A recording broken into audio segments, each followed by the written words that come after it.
NWP Radio. You're listening to NWP Radio, a production of the National Writing Project. NWP.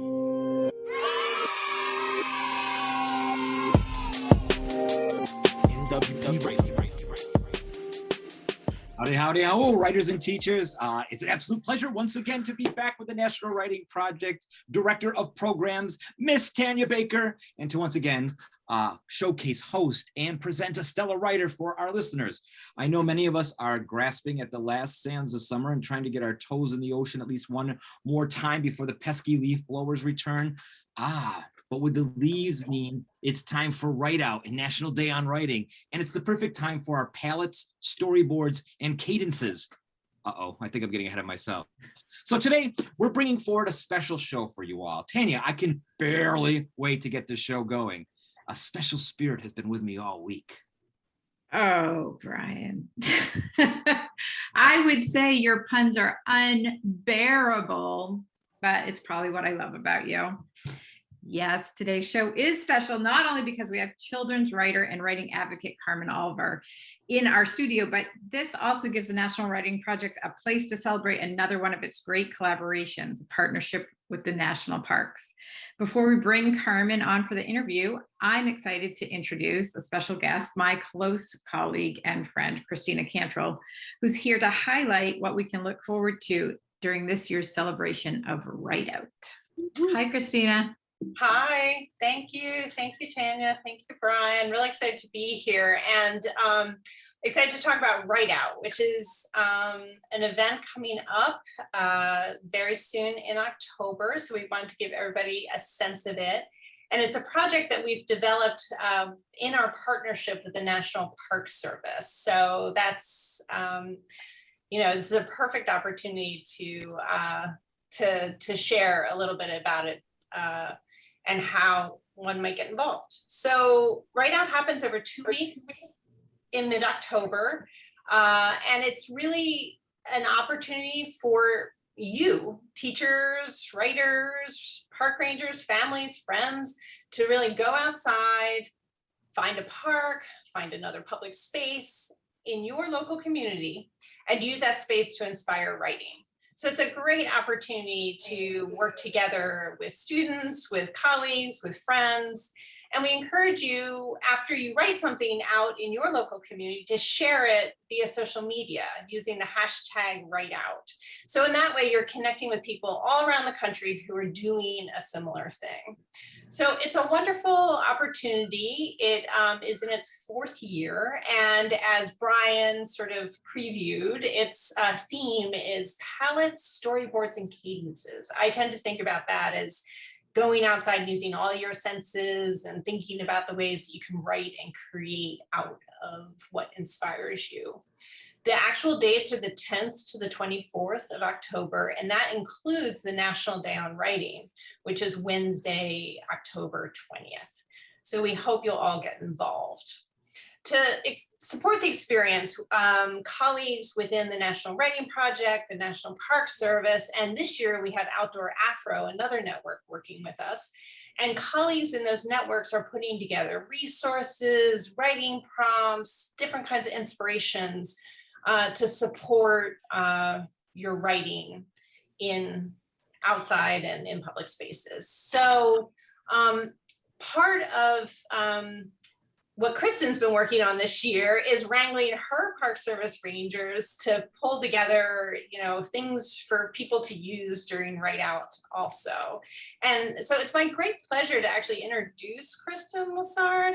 Kristin has been working with us on this project since its beginning and is really leading the vision from the national park side. So we're really excited that she's here with us today. So let me just introduce her a bit. Kristin Lessard has been working for the National Park Service since 2008. And she has served in a variety of professional roles across multiple disciplines for the Park Service. In her current position, which is Program Manager of Interpretation, Education, and Volunteers at Weir Farm National Historic Park, Kristin oversees the Park Service operations and engagement initiatives. So in this way, this includes history work, fine art education, and she works with about 40,000 visitors a year, which is incredible, as well as doing the youth and volunteer programs. So we are thankful, very thankful too, that Kristin has been on the leadership team for WRITEOUT for the last 5 years, and also has been working with the Connecticut Writing Project in Fairfield, with Brian and our colleague, Dr. Rich Novak. So Brian, why don't I let you sort of say a little bit more about— Well, I'm actually, like, I know that they brought Fantasy Island back, you know, the remake, and I'm thinking that this episode's like a Fantasy Island for me, because many of my favorite people are here with us tonight. You know, 5 years ago, the Connecticut Writing Project at Fairfield University, we began a partnership with Ware Farm National Historic Park, where teachers are given the opportunity to learn about Impressionist painter Julian Alden Ware, but also engage with the ecological literary perspectives that our colleague, Dr. Richard Novak, a CWP teacher consultant, brings to our practice. Last year, we were able to use young adult literature to accomplish our goals, but this year, this little special book came my way called A Voice for the Spirit Bears, and I knew it was going to be perfect for our program. So I pitched it to Kristin and I pitched it to Rich, and next thing I know, we had Carmen Oliver as a guest on our show. So Carmen Oliver grew up in Manitoba, Canada, surrounded by lakes and prairie grass, where she built tree forts, caught tadpoles, and sailed on homemade rafts. She is the author of the picture book series, Bears Make the Best Buddies, Reading, Math, Writing, and Science, as well as the nonfiction picture biography, the new one, A Voice for the Spirit Bears, How One Boy Inspired Millions to Save a Rare Animal. It's a Junior Library Guild Spring 2019 pick. She's also the author of the forthcoming picture books, The Twilight Library and the Favio Chavez Story. Carmen's work has been shortlisted for the Rainforest of Reading Award, the Writers Leagues of Texas Awards, and the CLEL Bell Picture Awards for Early Literacy. Woo-hoo. In 2014, she founded the Booking Biz, and I highly recommend you check out that Booking Biz, a boutique-style agency that brings award-winning children's authors and illustrators to schools, to libraries, and for your special events. When she's not writing, she loves gardening, cheering on her kids from the sidelines, and blue sky days. Currently, she lives in Round Rock, Texas with her family, and she wanted to be on this show so much that when the internet went out at her house, she drove an hour so that she could be with us today. So yes, Carmen is hardworking, driven, and spirited herself. I'm amazed with the connections, the leadership, and the dreams. I'm so excited to be with Kristin once again as well. And I know that Kristin has a writing prompt if you want to stop this showing and write a little bit before you listen to the rest. It's a perfect opportunity. So I'm handing it over to Kristin now for her writing prompt. Great, thanks, Brian. Thanks, everybody. It's a pleasure to be here. I'm thrilled to represent WRITEOUT and the National Park Service, and also to interview Carmen Oliver. But before we get into that and talking about Carmen's award-winning book, Voice for the Spirit Bears, that includes a young boy's love of bears and his efforts to help protect them. We will take a moment if you'd like to pause and respond to this writing prompt. You can also do this with kids or students if you choose to. So think about an outdoor space and the outdoor world and the animals that inhabit it. What responsibility do we have to protect wildlife, their habitat, and the environment? And why care for wildlife like bears? Yeah, that's a wonderful prompt, and it's going to be central to the work that we do with teachers in our own site. I hope the teachers take the time with their kids and do a little bit of writing about this themselves. So 25 minutes, 30 minutes, you two get to, have a conversation, and we go off screen. We look forward to everything that you say to one another. So bye. Bye. Hi, Carmen. Hi, Kristin. I just wanted to thank Brian for that lovely introduction, and I'm just so excited to be here with you, Kristin. It's so great to meet you in person, and I'm just thankful to the entire Writing Project team at the national level as well for hosting me and bringing me into families and teachers everywhere. Excellent. That's awesome. Yeah, I'm excited to be here too and talking to you today. So you're a children's author, so your stories are for young readers. So I was wondering if you could tell us a little bit. Your intro kind of teased us with the forts and the homemade rafts, but maybe you could tell us a little more about young Carmen, and did you always enjoy writing and storytelling?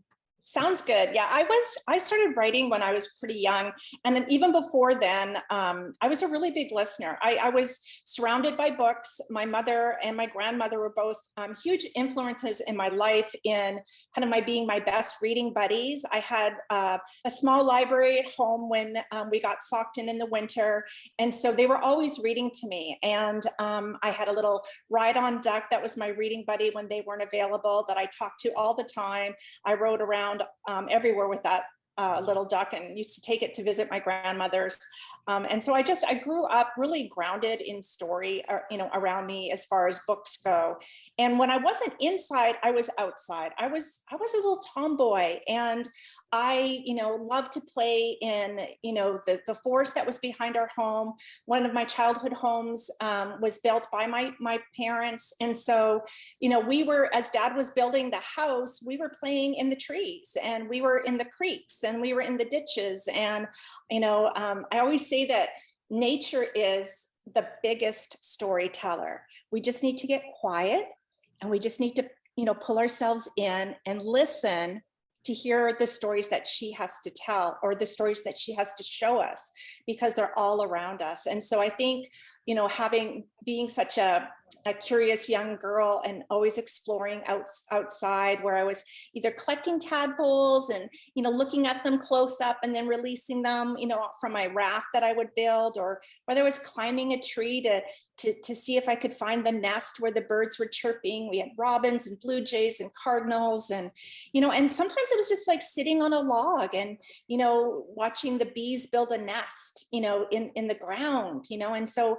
all of that, really inspired my curiosity from a young age. And I started writing when I was in 4th grade. My first book was, I still have it. It was with my 4th grade teacher, Mrs. Graham, and it was called Camel and the Bear. It was an unlikely friendship. Camels and bears don't usually inhabit the same space, the same habitat, but that was my first story. And she gave me a gold star. I still have her little writing on the back of that book. And, that really inspired me to continue to write. I went on to write poems and poetry through high school. And it took me, when I started writing in high school, I wanted to write for the school newspaper. And I kept getting, my stories were continuing to get rejected. And I was getting frustrated. And but I kept at it. And one time the story came along about the Make-the-Wish Foundation, and it was about all of these real estate agents and people coming together to create a song to raise money to try and bring the wishes of terminally ill children to fruition. And that story just spoke to me. And that was the story that ended up getting published in the school newspaper, my first article. And I always say it's so important to tap into things that we're passionate about. And so I've kind of been dabbling in writing since a very young age. And honestly, it's always been inspired by nature and nature around me, because I really do believe nature is one of the best storytellers of all. Definitely. I think we would have made great friends when we were kids. Yeah, tadpoles are always fun to play with. So totally. Yeah, that's amazing. Are there any other people or places from your childhood that you think shaped your work as a children's writer today? I think, definitely my grandmother, because my grandmother was also a teacher, which I didn't realize at the young age, because she read to me from a chapter book called Sandman's Stories of Twinkle Eyes by Abby Phillips Walker. And it was about this little mouse, and he had this little family that lived in an innkeeper's pantry.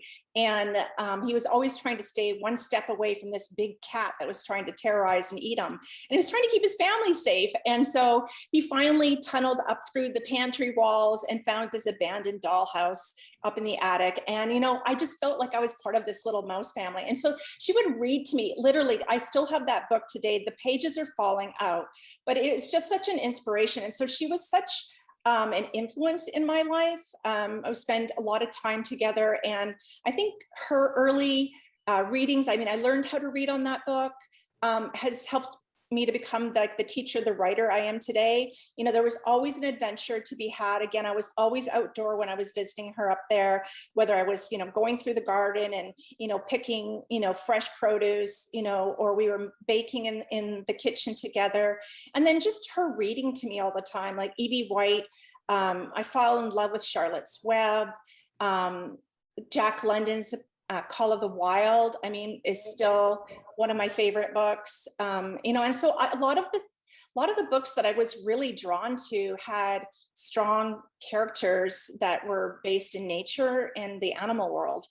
And so those today, I think, are still some of my influences. You know, they've shaped what I want to write about. They were making a difference, you know, through their storytelling. And so I think that helped me to aspire to try and tell those kinds of stories where readers will connect, first of all, you know, to the characters, but then to have that subtle message woven in there that they can make a difference in the world too, you know. And stories are a great way to do that because we all have a story to tell. It definitely comes across in the stories that I've read of yours. So thank you. Amazing, you know, how you encourage readers to pay attention to the natural world and think about how they can be advocates and that connection with nature or with animals to tell those stories. So that's amazing to me. So. Oh, thank you. Thank you. No, it's a big part of you know, my growing up as well, and being outdoors ever since I was a little girl, and traveling to parks and camping with my family. And, you know, we always had subscriptions to National Geographic, and, you know, there was always being stories circulated about the natural world around me. And my mom had a huge interest as well, and still does. And so, you know, that really does seep into who you are, you know? Yeah, definitely. Yeah, so you mentioned something else. You mentioned that the first story you ever wrote also included a bear. So yes. Bear. And we're going to talk about Voice for the Spirit Bears, which is one of the reasons that we're here today. But I read a few of your other books too. Bears Make the Best Buddies, the series that you have, which I thought was so engaging and great. So I think, why bears? So, you know, I think as a little child, like bears are one of these like majestic, large, they're so much bigger than you are as well. So like, they're just so awe-inspiring, because as a small child, when you see a bear and how they move, it's like they're almost like king of the world, you know? And so for a really young age, I was like really enamored with them, you know, and I had an encounter with, when I was older and camping, there was a mama bear when we were camping in a campground, and she had her 2 young cubs with her, and I got to see them, you know, climbing up a tree, and, you know, I had to kind of back out of my tent very carefully and slowly move back to the car, and, you know, and stay a safe distance so that I wouldn't make them feel threatened, you know. But it was such an incredible experience to see them wild and free and just, you know, rollicking in you know, the wild like that. It's just always stayed with me. And at the time, I was like, when I started working on the Bears Make the Best Reading Buddies, that was the first book, I was knee deep in doing research on spirit bears. And I just found them so fascinating. And I had grown up in Canada. I never heard about this bear before. So I was like digging in and doing all this research. And at the same time, my daughter was going to be a reading buddy at her school. And I thought to myself, well, what if, because that's what we do as writers, we ask ourselves questions like that. What if, you know, a teacher was going to assign reading buddies, but one little girl said, no, I don't need your reading buddy because I have my own. And she brings a bear to school. I thought, what could happen, right? And I just kind of went from there. I'm like, oh my gosh, like I started brainstorming and making lists of all the different characterizations of a bear. And then and the character traits that go with reading. And I thought, oh my gosh, these all could come together. And so how could this little girl persuade her teacher to let a bear into the classroom? And so, you know, that's kind of where it started. I mean, I think ideas, you know, when we're deep in one area, sometimes two ideas can come together and form completely new book. Mhm. So I've just always been fascinated with them. Yeah, they're definitely magical creatures, that's for sure. They are. Yeah, and the Voice for the Spirit Bears is such an amazing story. Like Brian mentioned, we're going to be using it for a teacher workshop at Weir Farm National Historical Park soon. And it's just a really great tool to, share some stories about, how people are inspired, and then that helps them want to preserve places or things and protect and be an advocate for nature. So it's just an amazing story. And oh, thank you. Oh, yeah, it's great. So I'm just wondering, how did you come to tell that story? How did you choose to tell the story of the Spirit Bears and young Simon? Yeah, it was so interesting because as I was digging into the research, I have a huge research binder that I created with all of this. I don't know if you can see this or not, but it's a huge, pretty big binder. And it's got like all kinds of sections of materials and bibliographies, and there's all kinds of notes that I've made and magazines that I've collected. And so I was doing all of this research about the Spirit Bears, and this young boy's name just kept popping up, Simon Jackson. And he was trying to be an advocate and be a voice for the Spirit Bears because they didn't have a voice of their own. And, and so I'm like, well, how was he doing this? Like, how did he get involved in this? And so when I started researching his story, what struck me so profoundly as it started at such a young age with his love of grizzly bears. And the first place he fell in love with them was when he visited Yellowstone National Park. He was about 7 years old. His parents had just bought him a camera, and he took that with him, and they drove to the Yellowstone National Park from Canada, and he sat there in freezing cold rain, pounded by rain at a telescope and a lookout post, right over Yellowstone National Park, hoping and praying to get a glimpse of the grizzly bears, And so like that just stood with me and stuck with me, that, his passion to see them wild and free, was just so captivating to me. And it's one of the reasons why I was so adamant to start the story there before he encounters the Spirit Bears and learns about them when he's about 13 years old, because I think that, there's a lot of stuff in his story that you'll find out too when you read the book that really catapulted him to be a voice for the Spirit Bears, because he had done so many things along the way that when he came encounter with the Spirit Bears, and he's like, wait a minute, there's these bears that are in, my home province, where like literally, miles away from me, and I'd never heard about them, and they're endangered, and their habitat is endangered. And the more he dug into it, the more he realized, like, when you are trying to protect anything, you are also protecting everything around it. And so that I think that's so important, because there's so many species that, inhabit our forests or rainforests, and that they need protection, because we otherwise will lose it all.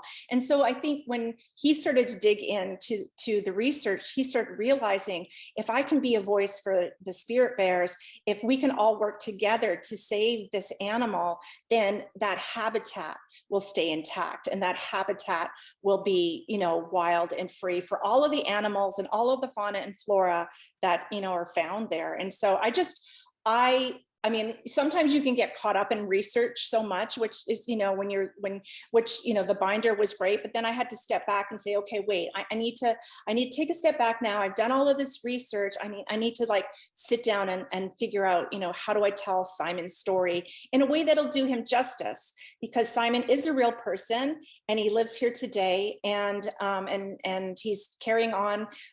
He started other companies, and he's doing a lot of great work with nature labs and stuff. So I had to like really step back and figure out, like, how do I tell a story that will, first of all, captivate my young readers and make them feel connected to the story? Because I think that's how we hook our young readers, is like, how can I do that?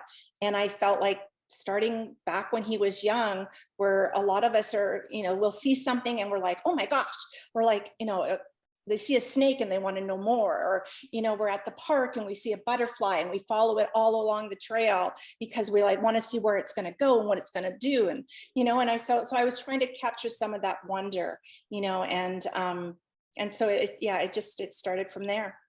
That's great. Yeah. As a national park ranger, that really got me, that really pulled me in, because that is one of the goals of the National Park Service, is to inspire people to be stewards and, to have that meaningful moment and make that connection with wildlife or nature, history, something that, makes them want to care and become an advocate, like maybe Simon someday. So, or at least to, want to protect national parks and public lands. So I was really excited that the story started that way, and to see how it unfolded. And it was just very inspirational, and definitely something that connects with national parks and young readers in national parks too. So I'm excited to read it to some of our young junior rangers that we're.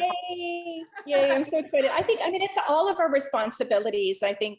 And that's one of the things that we have to continue to remind our young people with, this is our home, Earth, and all of the wonders that we have, and the parks are what make us, create. All the trees allow us to breathe, and they're part of the cycle. And we have to do what we can to protect everything, so that it's there for future generations to come, And so it's really near and dear to my heart.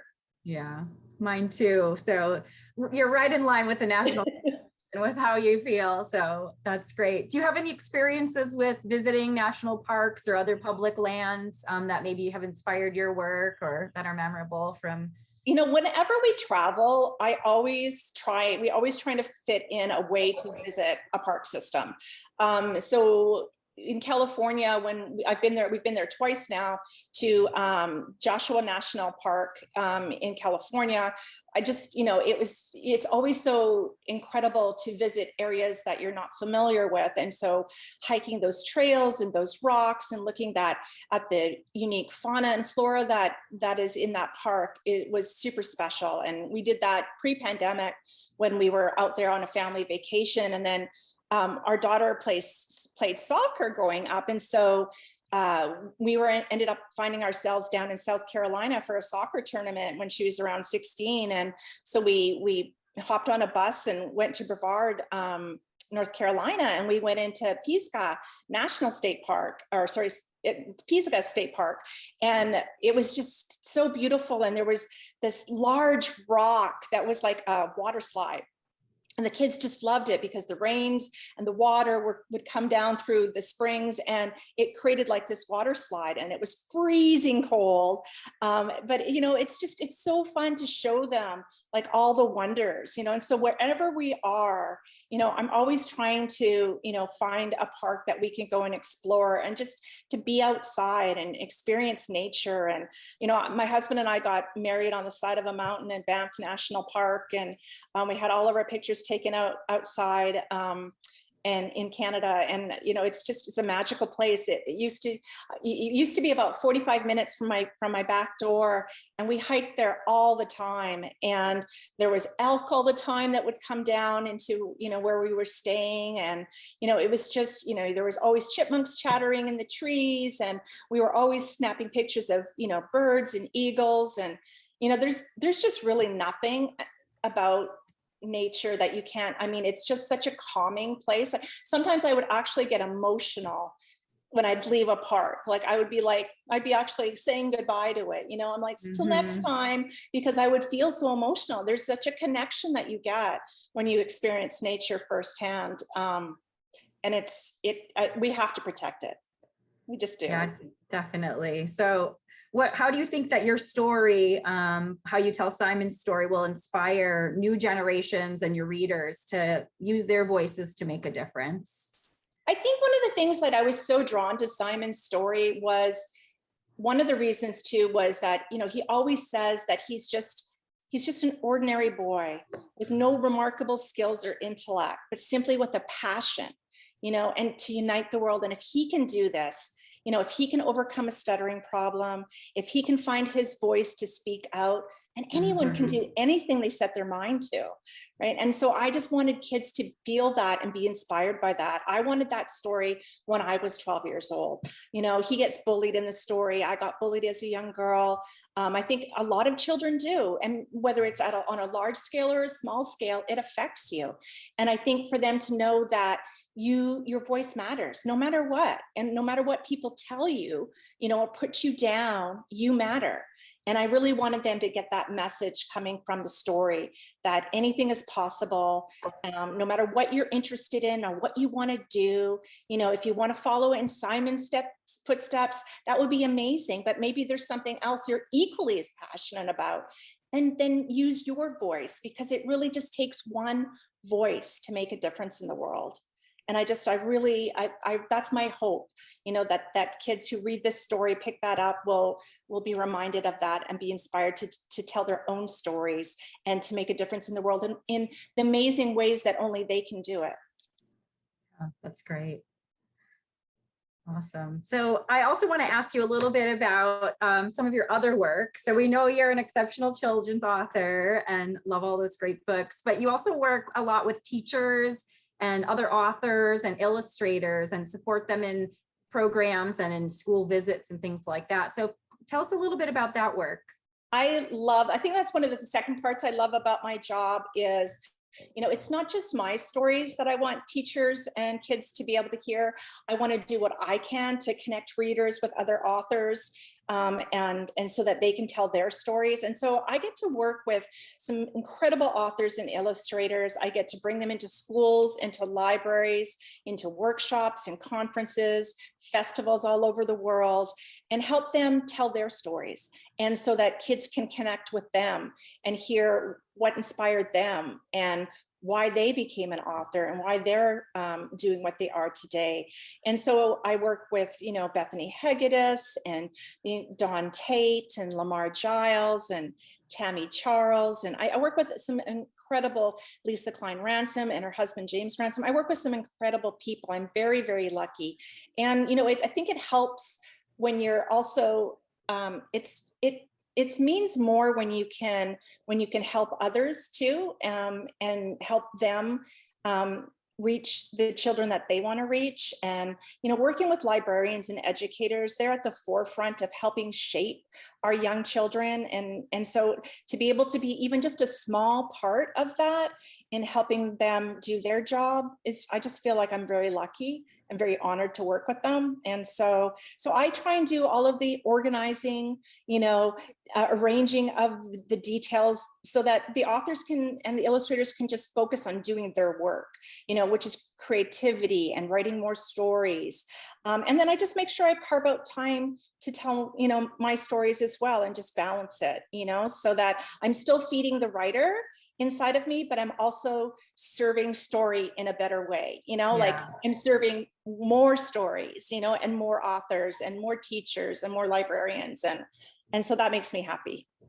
It's so nice to have that supportive network and to be able to work with your colleagues and support each other like that. That's one thing I love about the National Writing Project. Since working with them, I see that all these teachers collaborating and supporting each other and writers. And it's just an amazing thing to see how you guys all support each other and move each other forward. And absolutely. And I think, you know, when you do that too, you just, you know, you feed off of each other's energy.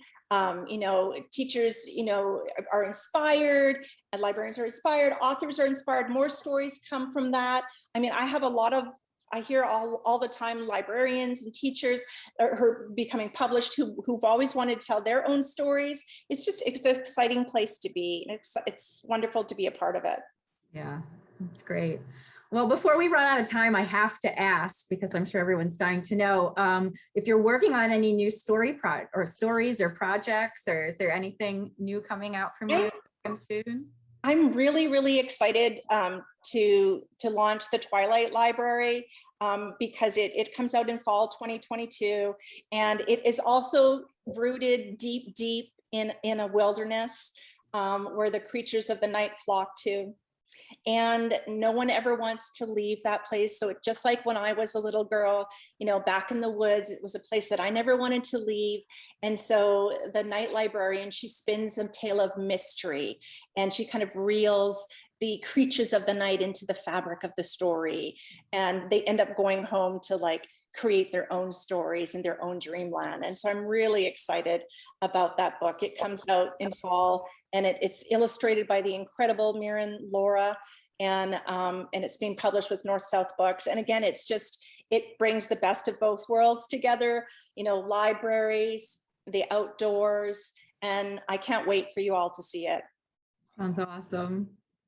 Well, you two did a phenomenal job. Like, I was like, we could not have a better, more perfect way to kick off WRITEOUT, even though that wasn't our intention, but it kind of was. Like, maybe this is a good time to bring on Carmen Oliver and Kristin Lessard, and my God, it worked perfectly. And I was thinking through it, like, I made that corny joke about this is like Fantasy Island, but I realized there's always a dilemma on Fantasy Island. Somebody has to learn something. And it occurred to me while you were talking, when I taught in Louisville, Kentucky, I taught at the Brown School, and we were the Bears. We were the Brown School Bears. And I was thinking how it's a school for like kind of like student activism. You know, the kids are all self-directed learners who want to change the world. And I was thinking that this would be a perfect book to like feature in their library as an all-school read, just to start talking about, you know, the way nature is a storyteller in everybody's world, but how you have to take the everyday, pay attention to it, and then make a difference, right? Yeah. The other takeaway is I can't wait to hike Ware Farm again, because now that I know Kristin likes to play with tadpoles, like I want to see what she does. Do you like play ping pong, or do you play what games do you play with Bocce ball. Bocce ball. Ooh, I like bocce ball. How are you doing, Tanya?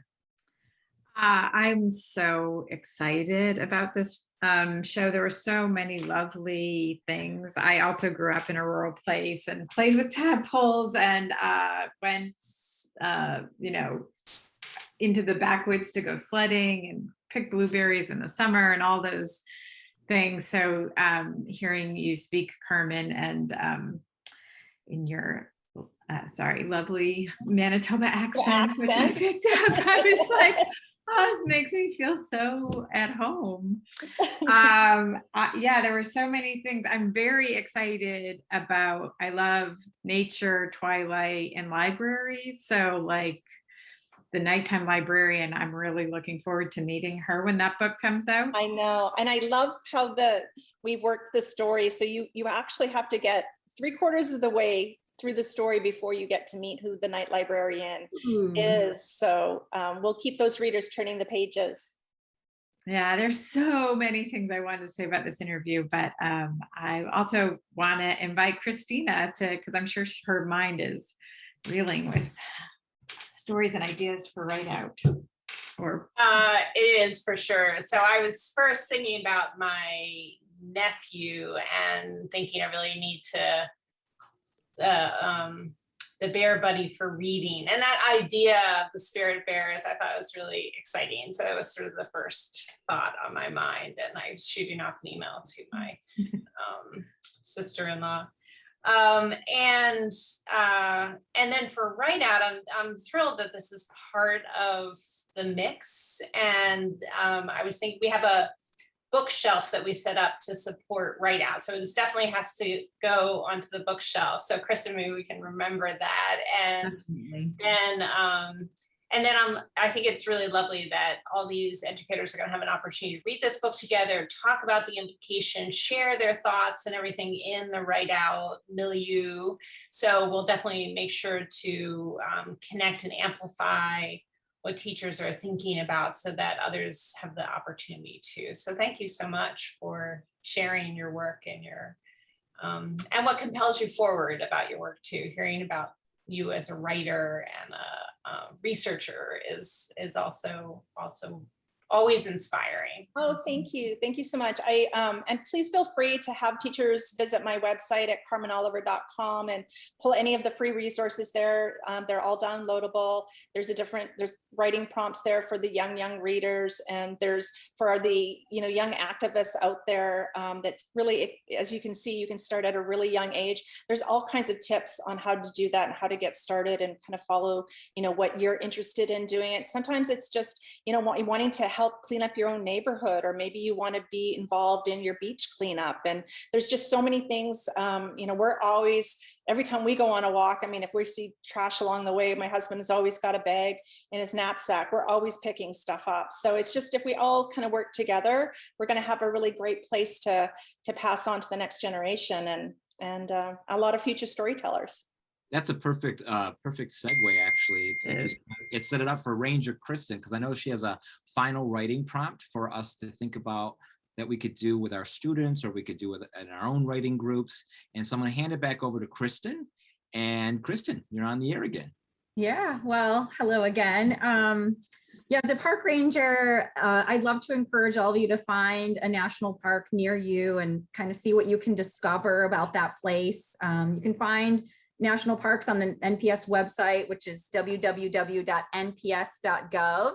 And you can explore resources, stories, what initiatives they offer for teachers or writers, or just the public. There's a lot of great resources in national parks to connect with nature and learn about history. So I encourage you to also sign up for WRITEOUT, which I know we've talked a bit about today. So there's just so many opportunities coming up to be inspired.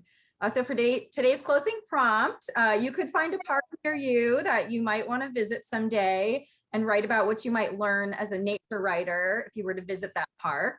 But if you could think about some ways you might connect with the outdoor world over the next few months, where could you go? Where might you write? And who in your circle might like to connect with the outdoors with you, and do some outdoor nature writing in a place that inspires you? Woo. Kristin, that's a perfect close to get us from this show to WRITEOUT, which will probably happen a week after the show airs. So thank you so much. I always close the show by thanking everyone. Kristin, it's always a pleasure to work with you and to see your face. And I really wanted to say, I'm used to seeing your face with a ranger hat on. So I was glad that it's there. And thank you. I know you're not supposed to wear it inside, but just 1 minute for us. And Carmen, it was so lovely to meet you. Thank you for the work that you put out in the world, both in the form of your books and in your work to connect authors to classrooms and librarians so that they can reach the audiences that they want to reach. I thought that was a lovely way to say that. And thank you so much for, I was going to say spending an hour with us, but also for the effort it took you to get to a place where you could spend an hour with us today. We're so thankful for your time. Thank you so much. It's absolute pleasure. So thankful. And finally, listeners, thank you for being with us. We always want to connect with you.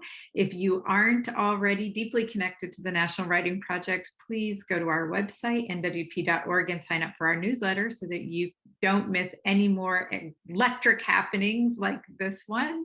That would be, as Brian would say, unbearable.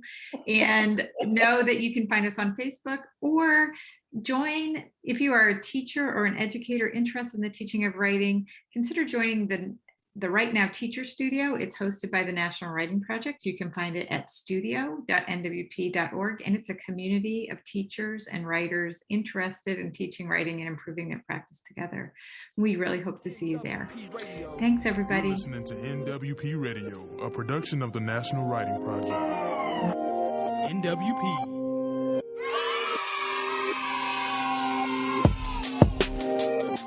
NWP Radio.